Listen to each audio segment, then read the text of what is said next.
listos para exaltar al Rey de la Gloria. ¿Qué quiere decir listo? Listo quiere decir, hermano, que allá vamos a llegar ya limpios de toda impureza, ya limpios de todo aquello que quizás hoy por hoy nos puede estar estorbando. ¿Como qué? Por ejemplo, cuando alguien no nos cae bien, ¿verdad? Y dice, ay, se sentó a la familia, no puedes buscar una silla por otro lado. No, aquí es donde el Señor nos limpia, nos está preparando, porque cuando lleguemos a la patria celestial vamos a estar todos juntos alabando al Rey de la Gloria, y allá ya no va a haber, hermano, diferencia, que no me cae bien el hermano. No, cuando lleguemos allá es porque todos nos caemos bien, porque todos nos amamos, porque todos sentimos lo mismo. Amén. ¿Sí o no? Aleluya, gloria a Dios. Vamos esta tarde, amados hermanos, a abrir la Biblia en el último libro del Antiguo Testamento. Busque el último libro del Antiguo Testamento. Para que se le haga fácil, váyase a Mateo, y a la par de Mateo lo va a encontrar. Malaquías. El libro del profeta Malaquías. Busque el capítulo número 3.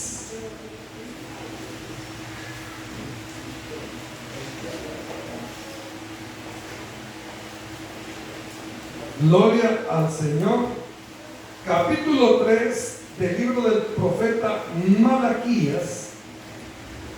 Esta tarde vamos a recibir el consejo de la palabra de Dios para nuestra vida.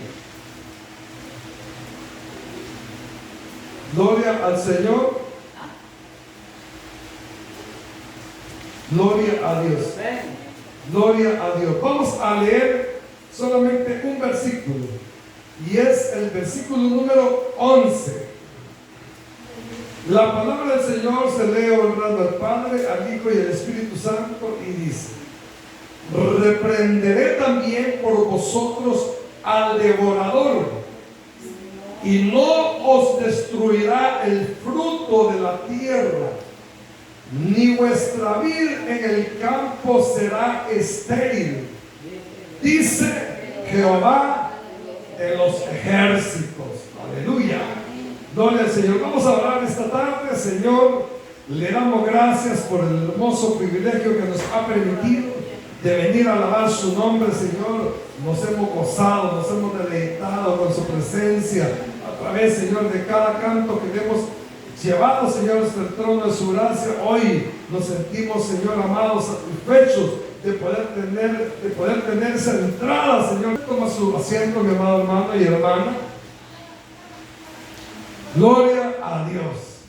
El tema que esta tarde traigo, hermanos, es un poquito extenso, porque hay mucho, hermanos, de qué hablar acerca de este tema, pero por cuestiones de que el tiempo nos ha ganado ya mucha ventaja, voy a tratar de ser breve y poder ir, hermanos, directamente al contexto del versículo que hemos leído.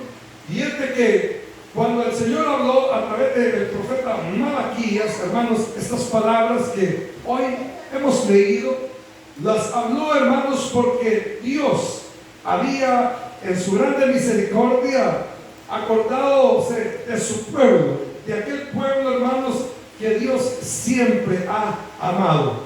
Pero un pueblo, hermanos, que a pesar de tener el amor de Dios, a pesar de tener el favor de Dios siempre mostrado a ellos, fue un pueblo, hermanos, que muchas veces se volvió atrás, un pueblo que muchas veces dejó de lado a Dios por seguir, hermanos, la idolatría, por seguir en pos de dioses paganos. Un pueblo, hermanos, que a pesar de haber visto grandemente la bondad y el poder de Dios en sus vidas, fue un pueblo, hermanos, obstinado, un pueblo, hermanos, que se olvidó de los pactos del Señor, de las leyes que Dios puso, de cada uno de aquellos estatutos que Dios había declarado para su pueblo, todo con el propósito de que ellos fueran bendecidos. Si Dios entregó las leyes, hermanos, fue con el propósito de que su pueblo fuera bendecido. Cuando llegamos a la lectura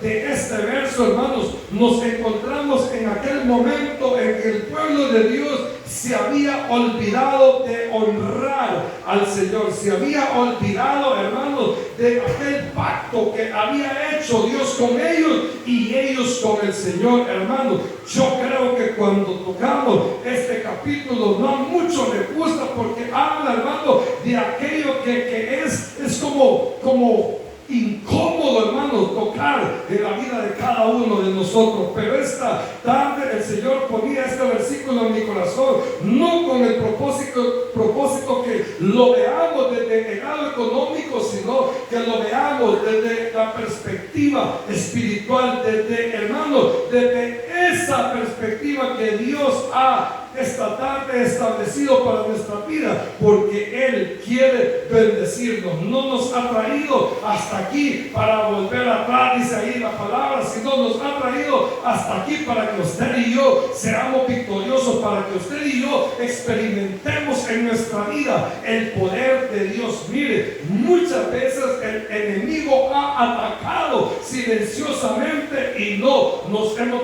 dado cuenta. Muchas veces el enemigo, hermano, se levanta en contra de nuestra vida y lo hace de una manera sutil, de manera que cuando Él está guerreando en contra de nosotros, muchas veces nosotros no nos damos cuenta que tenemos un gran enemigo, un enemigo, hermano, que está planeando acabar con nuestra vida, porque el enemigo de esa manera trabaja. Cuando veía este versículo, hermanos, me ponía el Señor el hecho de pensar o de ver, hermanos, cómo trabajaba el devorador en aquellos tiempos. Dice que el devorador, hermanos, significa el comilón. Repita conmigo, comilón, pero no es la vitamina que le dan al niño, el comilón. El comilón, hermanos, era una peste, una plaga que llegaba a los cultivos de aquellos hombres que se dedicaban a la agricultura. Llegaba a los cultivos de aquel pueblo de Dios, hermano, que se esmeraba o que se esforzaba porque hubiera alimento. Usted sabe, hermano, que un país sin agricultura es un país, hermano, pobre, es un país que sufre de hambre. Pero, hermanos, el pueblo de Dios estaba consciente de que había que esforzarse en el arado, había que preparar la tierra, había, hermanos, que ir y sembrar la simiente, aquella semilla que daría los resultados, así como usted y yo esperamos, ¿verdad? Que cuando sembramos, hermano, esa semilla siempre produzca al 100%. Pero resulta que, hermano, el pueblo del Señor sembraba, y dice la palabra que cosechaba en sacos rotos. ¿Por qué? Y esa es la pregunta de esta tarde. ¿Por qué muchas veces nosotros no vemos prosperidad en nuestra vida? Y no vengo a hablarle del evangelio de la prosperidad, pero lo cierto es, hermano, de que como hijos de Dios nosotros no podemos andar mendigando, nosotros no podemos pasarnos toda la vida quejándonos, no podemos pasar toda la vida lamentándonos, hermano, porque Dios nos ha traído para victoria. Vamos a pasar momentos difíciles, ¿cierto? Vamos a pasar, hermano, por momentos como de desierto, vamos a pasar como en el valle de lágrimas, pero eso no quiere decir que es el estilo de vida que Dios, hermano, estableció para la iglesia, para su pueblo, sino que Dios diseñó un programa en el que Él quiere bendecirnos grandemente. Pero resulta que muchas veces esas bendiciones que Dios, hermano, ya ha preparado se detienen porque hay un elemento, hermano, que nosotros hemos permitido que llegue a nuestra vida, y ese elemento se llama la guerra del devorador. Miren, el devorador, como les decía, trabaja, hermanos, con el propósito de que nuestras ganancias se vayan al suelo. El devorador trabaja con la idea, hermano, de que usted todo el tiempo, de que usted y yo todo el tiempo pasemos esforzándonos y no veamos la nuestra, como decimos en buen salvadoreño. Ese es el trabajo. Muchas veces le hemos dado como este título, aquel que le cuento, que no lo quiero mencionar, porque aquí queremos mencionar solo al Señor, ¿verdad? Pero muchas veces, hermanos, le hemos dado el título del devorador, aquel del que la palabra dice que vino para matar, para robar y para destruir. Pero sucede, hermanos, que el devorador es otra cosa. El devorador, hermanos, es una lucha que se levanta en contra de nuestra vida y tiene una causa.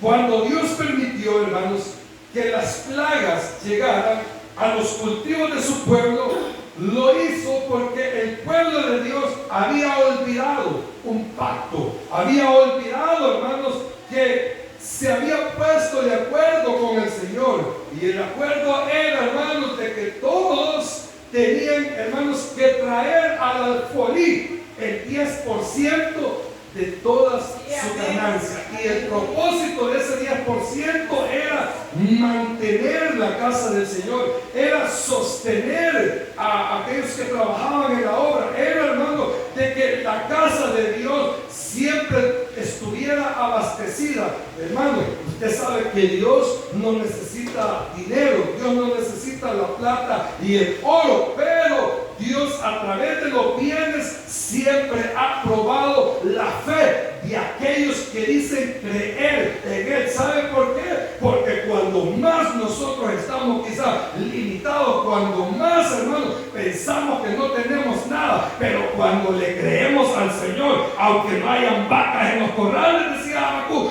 yo con todo seguiré alabando al Señor. Eso quiere decir que aunque usted no tenga 5 en la bolsa, usted no puede parar de alabar al Rey de la Gloria.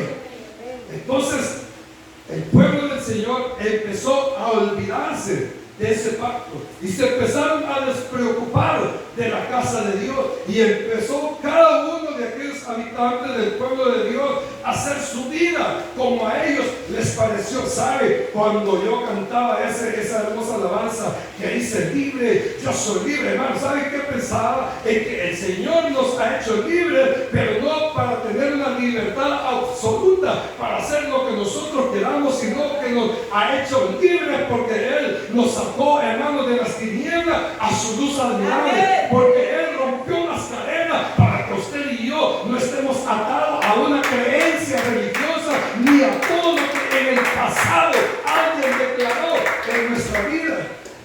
Por eso es que somos libres, y se lo digo porque, hermano, cuando nosotros tenemos la libertad de Dios en nuestra vida, no hay nada que nos impida buscar su gloria, no hay nada que nos impida acercarnos a Él.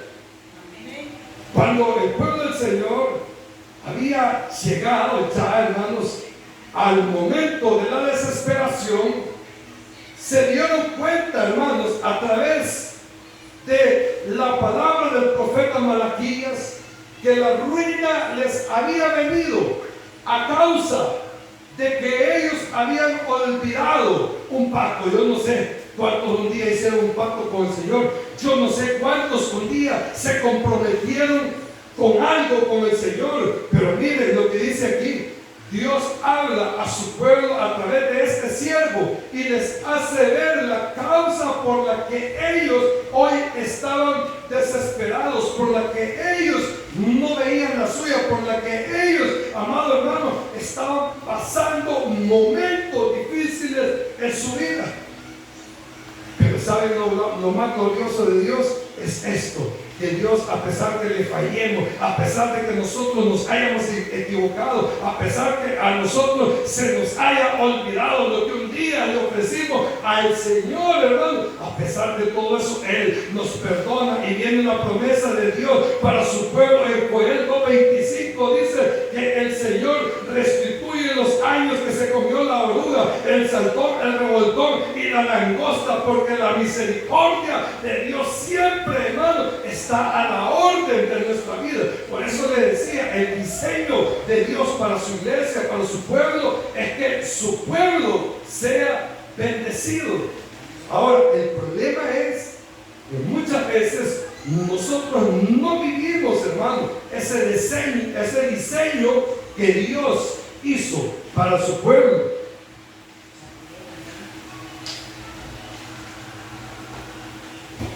Pero esta tarde Dios va a hacer algo. Esta tarde estoy seguro que el Señor va a romper cadenas. Esta tarde estoy seguro, hermano, que si ha habido el tiempo del devorador en nuestra vida, hoy Dios lo va a anular. Hoy Dios va a hacer un milagro. Hoy Dios va, hermano, a abrir la ventana de los cielos y el panorama de nuestra vida va a cambiar. Yo no sé cuánto lo cree, pero yo estoy seguro que cada uno de nosotros tenemos luchas, tenemos adversidades, tenemos cosas que se nos levantan y a veces no las logramos entender. Veamos unas señales, hermano, en las que usted y yo vamos a poder identificar que el devorador ha llegado a nuestra vida. Una de las señales, hermanos, es la señal del saco roto. Oiga, la señal del saco roto nos habla de las finanzas, nos habla, hermano, de esas fugas de dinero inexplicables. Yo no sé a cuánto les ha pasado, amado hermano, pero que usted tal vez logró reunir por ahí una fichita, ¿verdad? Y de repente, hermano, usted las tenía pensados para invertirlas en algo y de repente se enferma un ser querido o se enferma usted y dice, ay, voy a tener que sacar los ahorros. Ah, yo sabía que para eso estaba ahorrando, pero no es que Dios sabía que para eso estaba ahorrando. Lo que pasa es que muchas veces, hermano, esas son ganancias que se espuman o que se van porque caen en sacos rotos. ¿A cuántos de nosotros nos ha pasado, verdad? Que estamos bien en todo, a lo que tenemos vehículos y de repente se nos arruina el vehículo. Ay, Señor.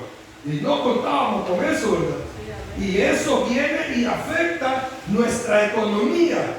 Se sale de nuestro control, hermano. O de repente, hermano, gastos imprevistos.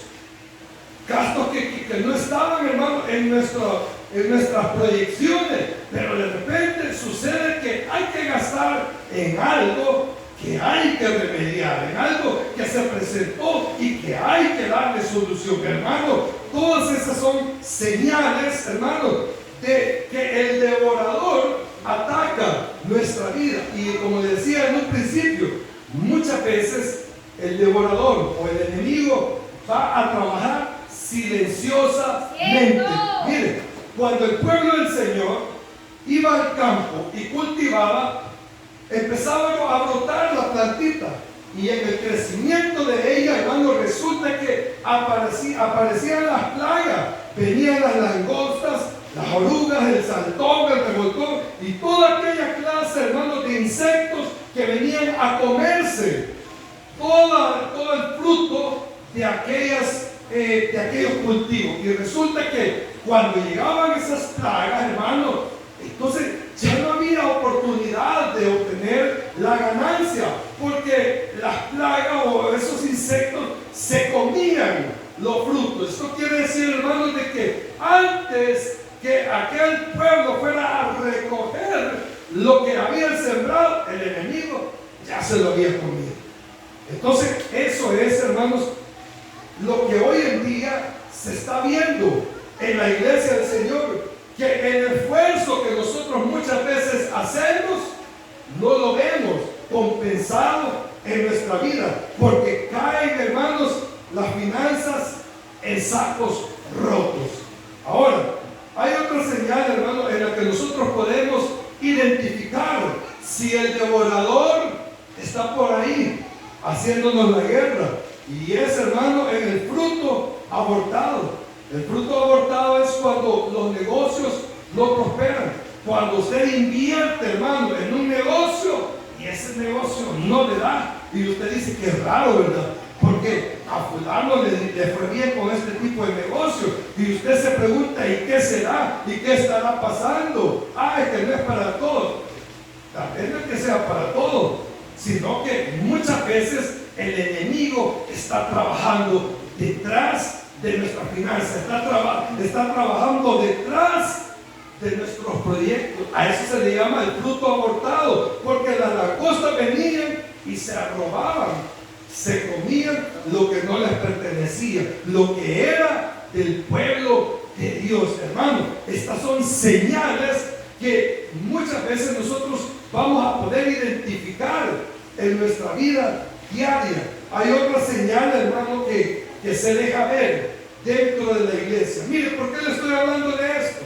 Se lo estoy hablando porque, hermano, su servidor lo ha pasado. Yo lo he vivido. Yo he vivido momentos, he vivido etapas, hermano, en las que he tratado quizás de estar mejor económicamente. Y por qué no decirlo, mejor espiritualmente. Pero viene el enemigo y manda al devorador para que él nos haga la guerra y nosotros pensemos, hermano, que es mala suerte. ¿Sí? A veces decimos, ay, mala suerte, ¿verdad? A fulano le fue bien en el negocio, pero yo tuve mala suerte. Pero no es cuestión de mala suerte, es que hay algo espiritual que se está moviendo en contra. La palabra de Dios en Efesios dice que nosotros tenemos lucha, hermano, no contra sangre ni carne, sino contra demonios, contra potestades, contra huestes que se mueven en las regiones celestes. Y es ahí donde los demonios trabajan y nos hacen la lucha. Y muchas veces nos roban lo que Dios ha destinado para bendecirnos. Miren, otra de las señales que se pueden ver en la vida del creyente es el cansancio del segador. Los sembradores salían a cultivar, llevaban el arado, hacían el surco, ponían la semilla, y la misma palabra nos habla que el que siembra está al cuidado de lo que ha sembrado, y dice que va al campo, y los agricultores no me van a dejar mentir, pero el que siembra va al campo todos los días a ver cómo va la plantita, ¿verdad? Le lleva agua, si no ha llovido se rebusque, le lleva agua, le lleva abono, está limpiando, ay, aquí hay un animalito, se lo quita, y empieza el agricultor a tener cuidado, y todo eso, hermano, produce un cansancio porque es trabajo. Todo eso produce fatiga. Todo eso produce, hermano, un esfuerzo. Tener que estar al cuidado de lo que plantó con la esperanza de ver resultados. Mire, los hermanos que van y siembran y hacen la milpa, ¿verdad? ¿Cuánto tiempo pasan esperando para poder saborear aquel elote asado, el elote sancochado, para hacer los tamalitos, para hacer el atolito? Hermano, muchas veces nosotros disfrutamos aquel fruto sin darnos cuenta que hubo un esfuerzo de alguien que se propuso, hermano, tener buenos resultados. Entonces viene el enemigo y hace que la gente, hermano, que se esfuerza sienta cansancio. Hay personas, hermanos, que trabajan mucho. Hay personas que se trabajan, hermanos, madrugan y agarran la noche, y por más que trabajen, ¿saben qué es lo que consiguen? Es cansancio. Hay personas, hermanos, que se esfuerzan hasta con horas extras, y por más horas extras que hagan, no ven la suya. Le llega el dinero y de repente se le va como agua, porque, hermano, el día del Padre veíamos aquí en el proverbio que dice que el hombre puede esforzarse, pero por más esfuerzo que haga, dice, si Jehová no edifica la casa, en vano trabajan los que la hacen. Entonces quiere decir, hermano, que por más que el hombre haga, muchas veces no va a haber ganancia. ¿Por qué? Porque hay alguien que se la está comiendo, porque está el devorador detrás, hermano, operando, está haciendo su trabajo para que el que se esfuerza simplemente consiga es cansancio. Hermano Douglas, ¿cuántas horas trabaja usted al día? Ay, Señor, las 24 horas.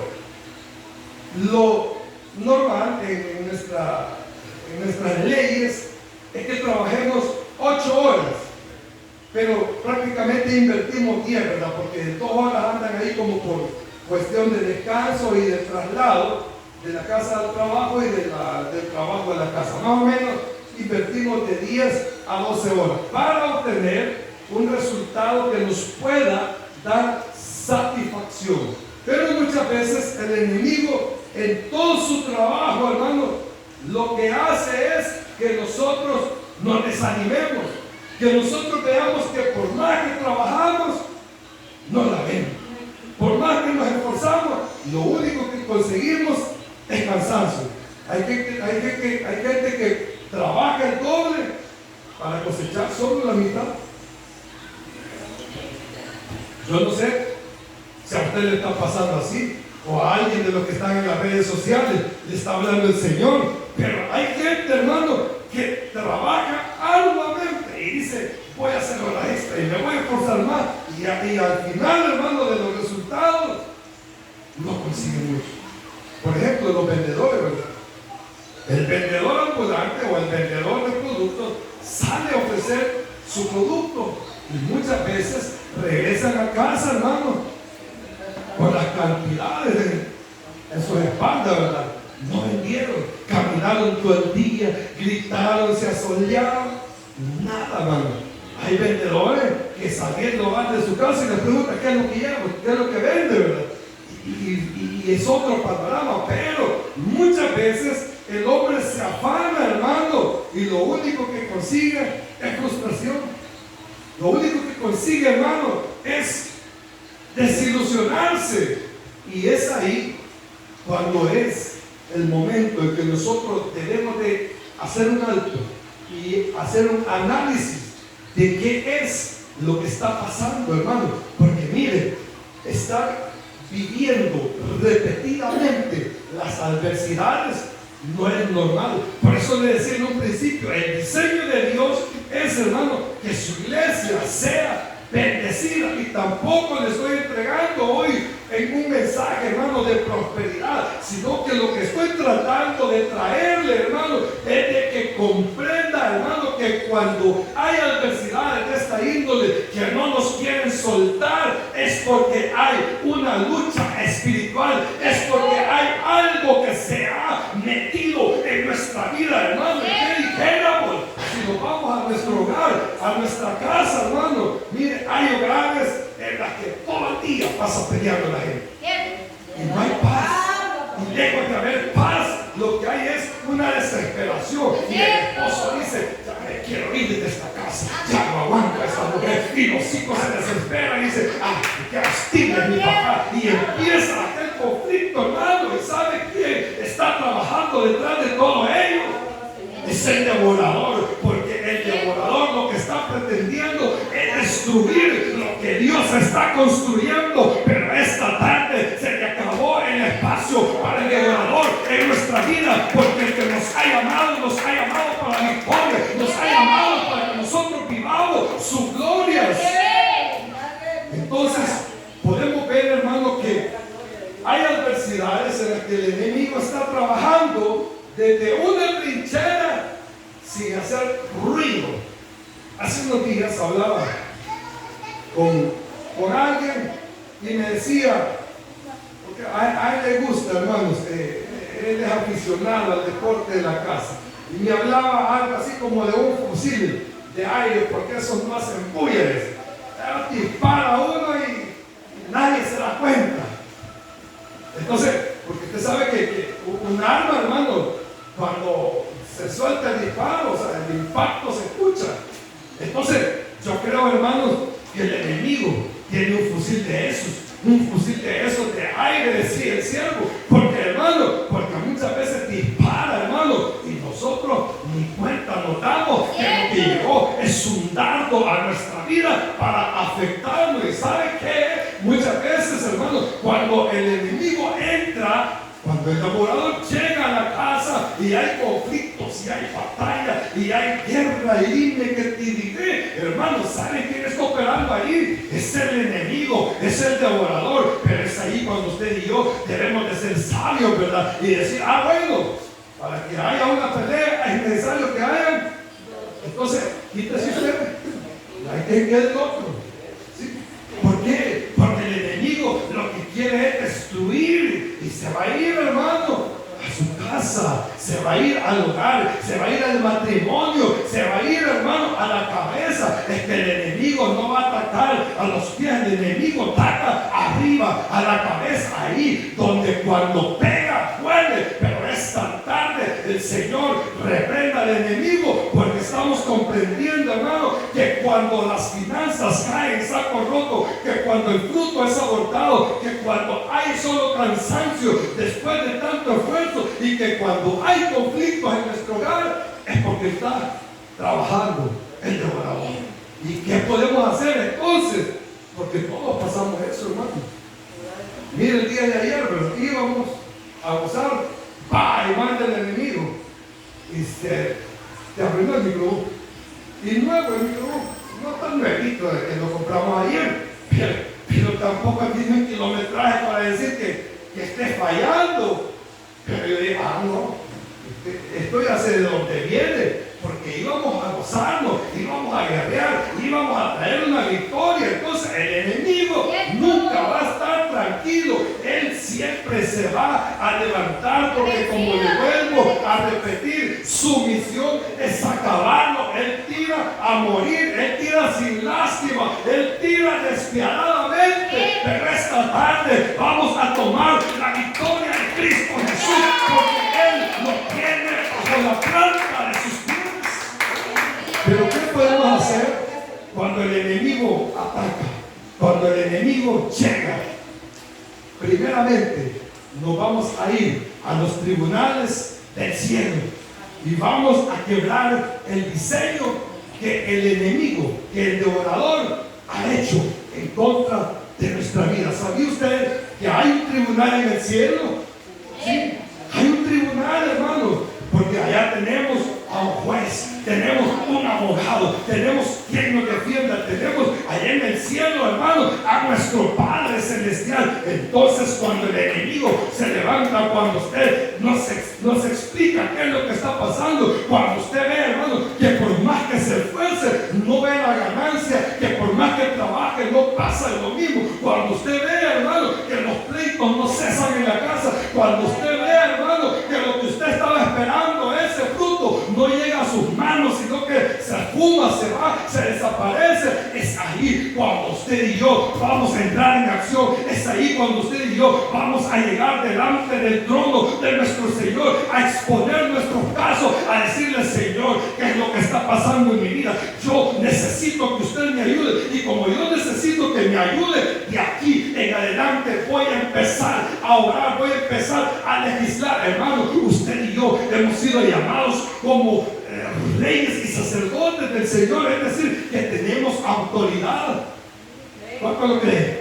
Tenemos autoridad, hermano. Si somos reyes y somos sacerdotes del Señor, tenemos autoridad. Entonces es ahí cuando nosotros debemos de comprender que podemos llegar ante el trono del cielo y empezar a que se muevan las leyes del reino a nuestro favor, y que el Señor comience a reprender todo aquello que nos está atacando. Le voy a dar una clave esta tarde, hermano. Ya no se lamente más, ya no se queje más, ya no llore más. Lo que usted tiene que hacer es pararse firme en el espíritu y venir delante de Dios, hermano, a declarar su victoria.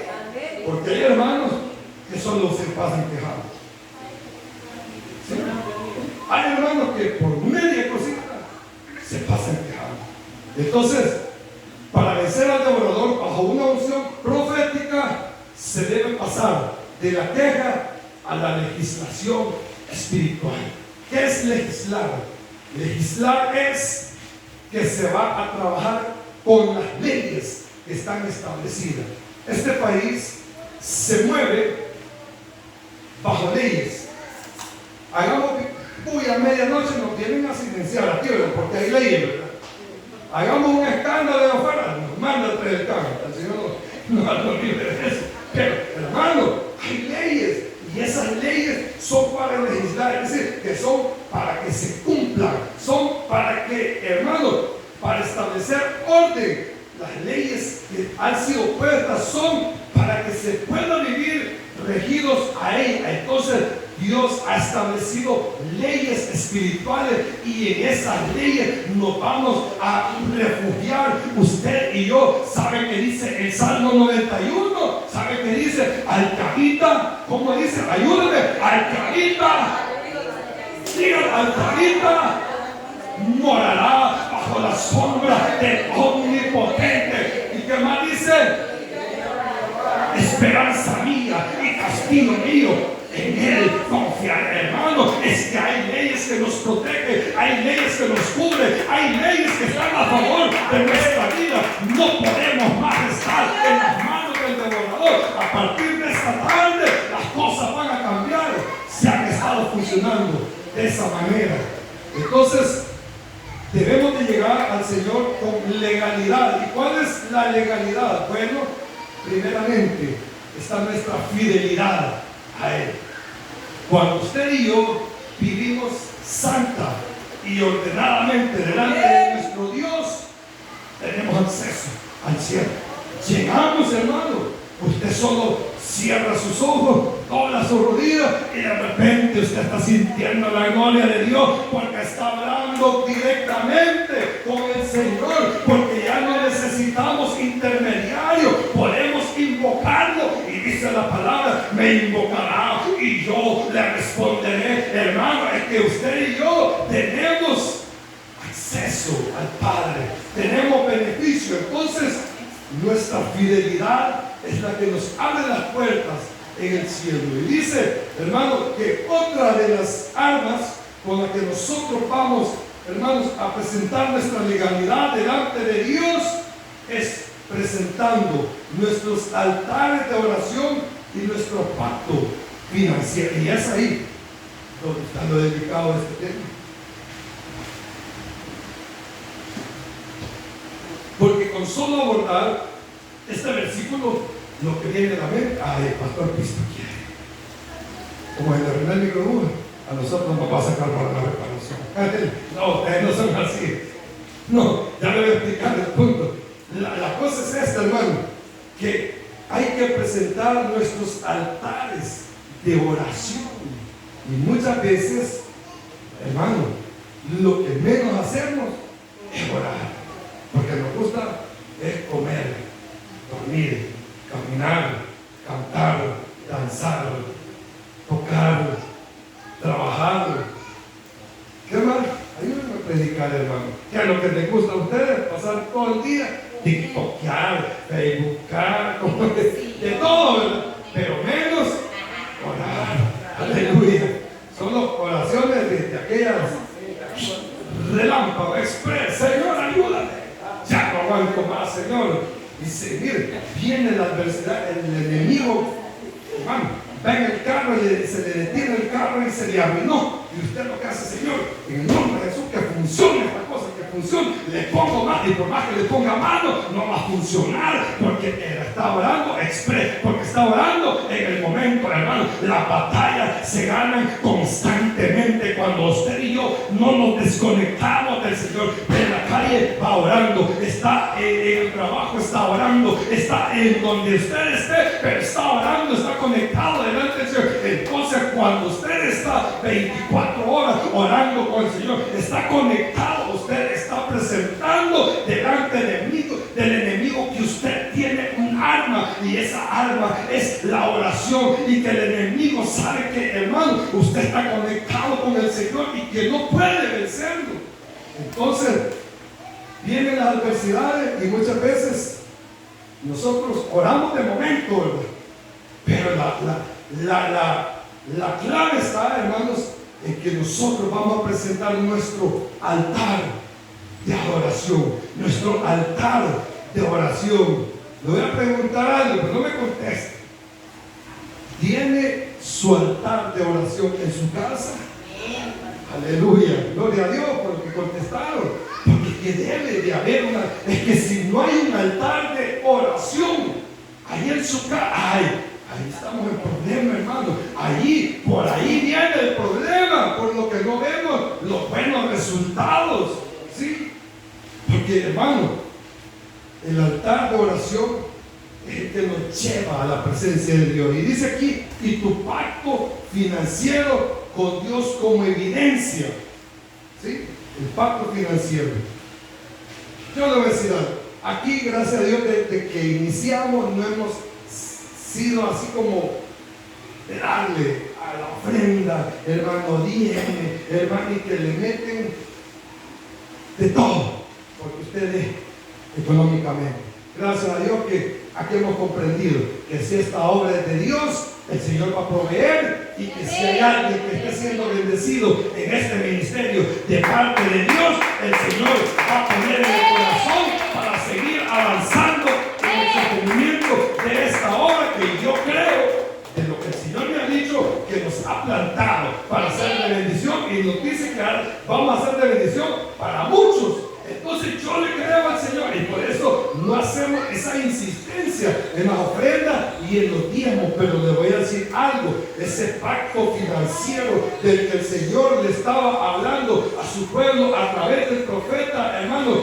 Malaquías, es porque el pueblo había olvidado que había que sostener, hermano, la obra del Señor. Había que sostener el templo y los que trabajaban en el templo. Y aquí es donde viene la enseñanza de esta tarde, hermano. Cuando usted se limita porque tiene pocos recursos para adorar y buscar la presencia del Señor, es cuando usted está cerrando, hermano, su finanza a Dios.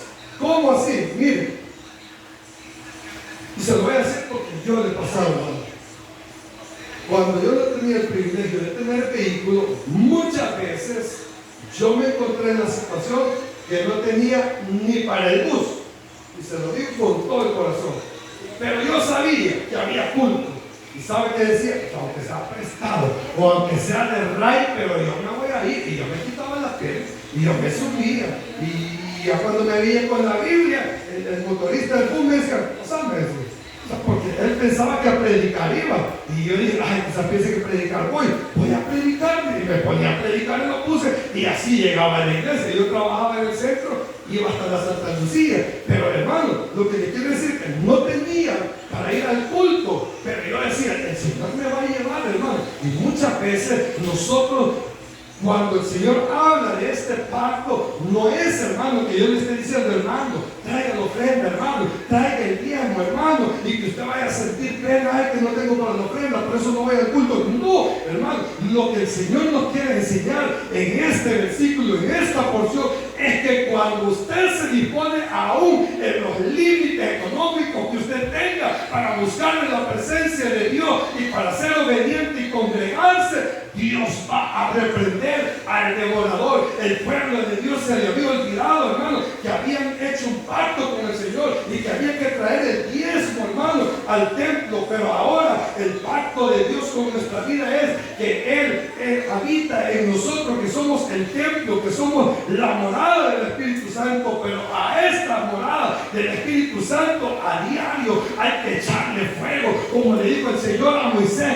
échale leña al fuego todos los días para que no se apague. Entonces, hermano, cuando usted sienta que hay algo que lo está deteniendo para buscar la gloria de Dios, ahí está el devorador.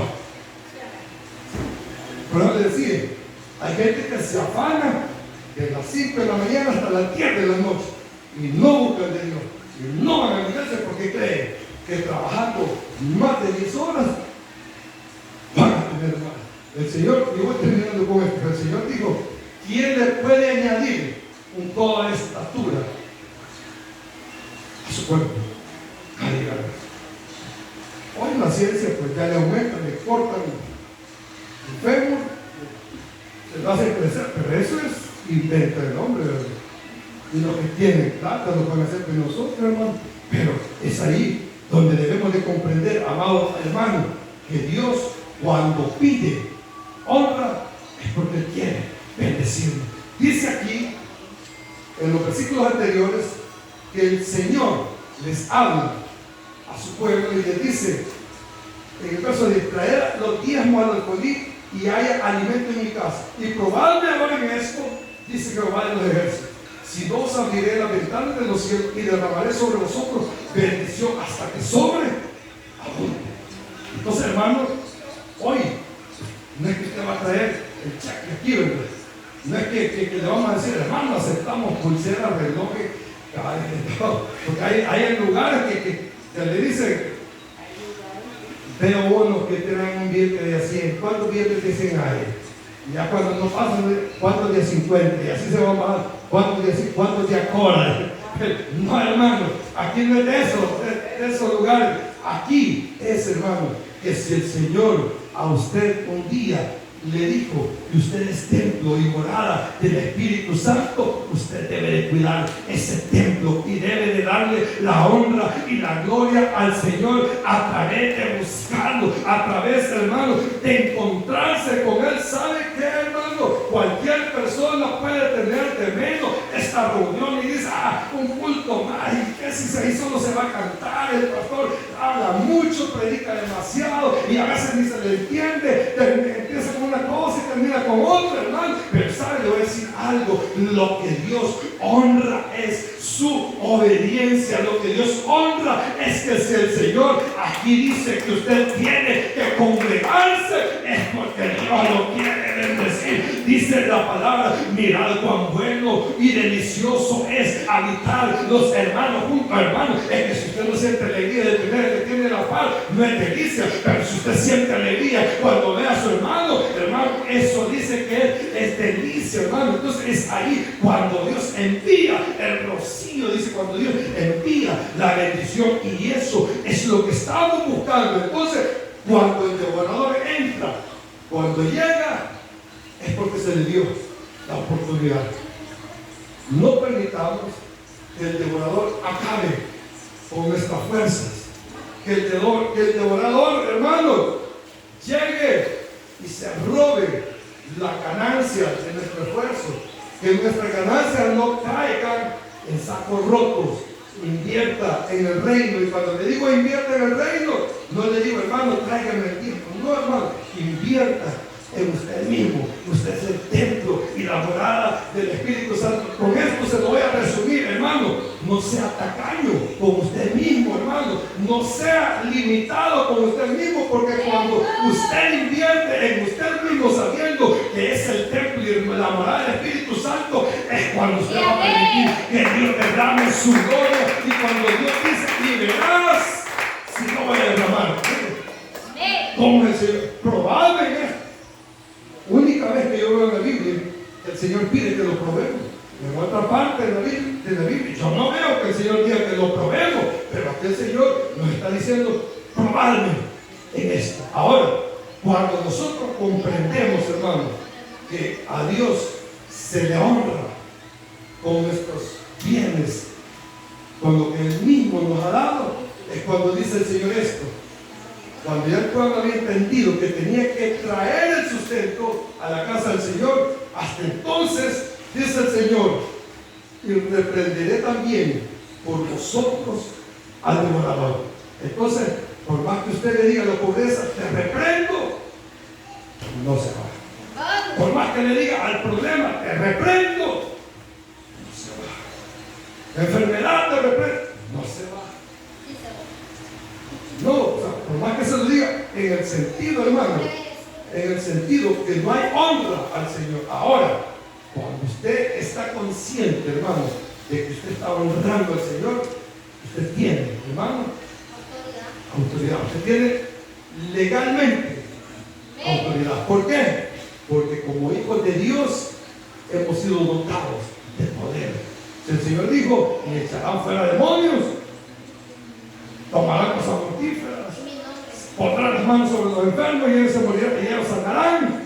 Entonces, hermano, hay autoridad, pero esto funciona solamente cuando hay honra al Señor.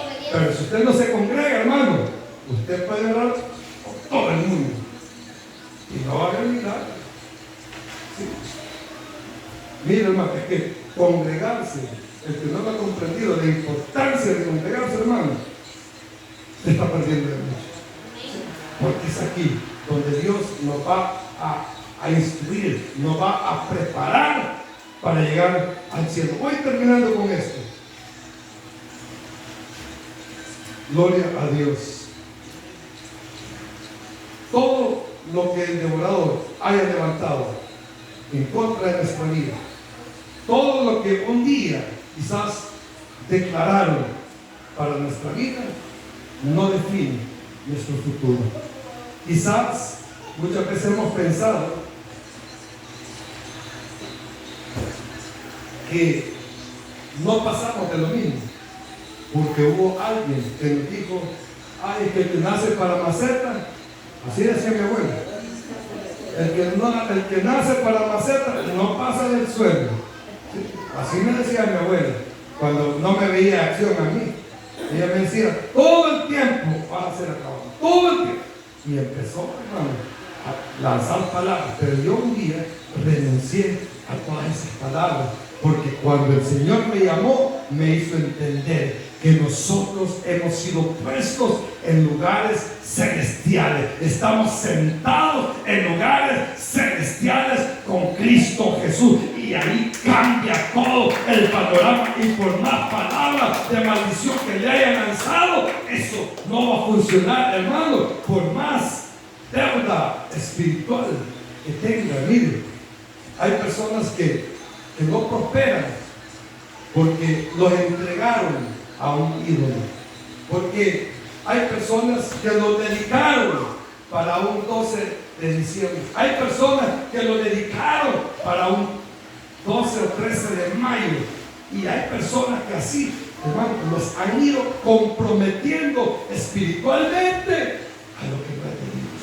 Pero hoy el Señor viene a romper esos esquemas y nos paramos en la autoridad que Dios nos ha entregado como hijos suyos. El enemigo no tiene potestad sobre nuestra vida. Voy terminando con esto, hermano, y perdónenme que el tiempo se nos extendió, pero hay algo que dice en Amós 9:13, y es que pasamos de una temporada de supervivencia a una temporada de sobreabundancia, donde el que ara alcanzará al segador. Y gócese por esto. Esto quiere decir, hermano, que cuando usted nomás va emprendiendo una empresa o un negocio, usted va a ver la prosperidad. Que nomás usted se levanta, hermano, y ya el sol de justicia sale sobre aquellos que aman al Señor, y las misericordias de Dios empiezan a manifestarse. Eso quiere decir, hermano, que cuando usted empieza el día en el nombre de Jesús, su casa va a vivir en paz, su familia va a ser la armonía.